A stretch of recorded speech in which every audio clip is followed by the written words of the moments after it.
Նույնիսկ օտարերկրյա բռնակալները հայ առաքելական եկեղեցու եւ վեհափառ հայրապետի նկատմամբ որոշակի հարգալից վերաբերմունք ունեին, այո, սահմանափակում էին, այո, ինչ որ օրենսդրական ակտեր էին ընդունում, բայց այդ ամենով հանդերձ հարգալից վերաբերմունք չէին խառնում ներեկեղեցական հարցերին։ Հիմա այս պատմության մեջ գիտեք ինչ, երբ որ ունենք պետություն, ունենք սահմանադրություն եւ սահմանադրությամբ հստակ տարանջատված են եկեղեցի պետություն հարաբերությունները եւ խառնվել ներեկեղեցական, այսինքն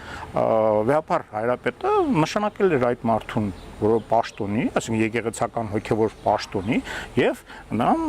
համապատասխան հիմա նույն կարգապահական կարգավորումներ է իրականացնել, այսինքն եւ դա հանել եւ դատական իշխանության մակարդակ է հասցնել, ինչ որ դատական նիստեր, ինչ որ, չգիտեմ, անկեղծ ասած իմ համար սա ընդունելի չէ, մեղմ ասած, եւ չի կարող Հայաստանի Հանրապետությունը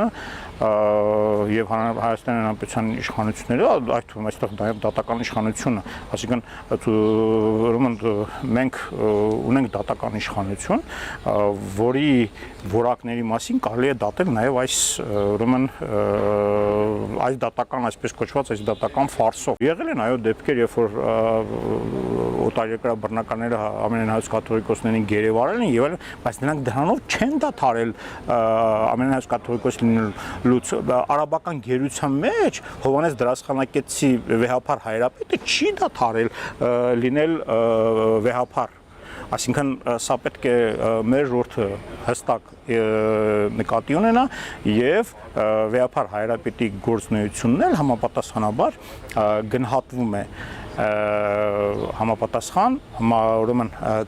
կրոնա եկեղեցական մարմինների, ժողովների եւ համապատասխան ուրեմն այլ ուրեմն իրավազորություն ունեցող մարմինների կողմից, բայց ոչ աշխարհիկ։